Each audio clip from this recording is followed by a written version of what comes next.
गिबियावनो नोंथांमोननिसिम गाहाम हामलायनायखौ बावहरग्रोनाय जाहैबाय। दिनै बिथांमोननि कलेजनि 13थि कलेज उइक बेजोंनो सोमोन्दो लाखिनानै बिथांमोना बोसोरफ्रामबो दोहौ फेस्टिभेल बेखौ लाफानाय जायो।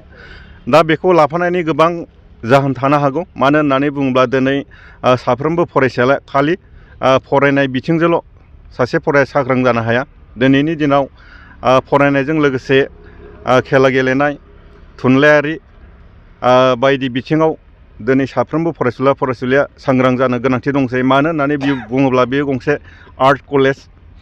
बिथांमोना दिनै डक्टर जानायनि, इन्जिनियार जानायनि जेबो मिजिं गैला। बेखायनो दिनै साफ्रोमबो फरायसुलिफोरानो हारिमुजों लोगोसे गावनि गोसोआरि, देहायारि बेखौ राफोद खालामनायनि बाथ्रा दङ। दा बेखायनो दिनैनि बे दोहौ हाबाफारिया, दोहौ फेस्टिभेला साफ्रोमबो फरायसुलिनि गोसोआरि, मेलेमारि बेखौ राफोद खालामगोन होननानै आङो फोथायनाय दङ। मानो होननानै बुङोब्ला बे केसि कलेजआ बायदि इन्टार कलेज, इउनिभार्सिटि लेभेलाव दिनै आरो मोनसे खोथा, ईशान चन्द्र बिथांनि नामावबो, लोगोसेनो नीलेश्वर ब्रह्म बिथांनि मुङावबो, आरो बरमा कलेजाव रेनु बर' बिथांनि मुङावबो बेफोरबायदि फेस्टिभेलखौ बाहायनाय जायो बा खुंनाय जायो।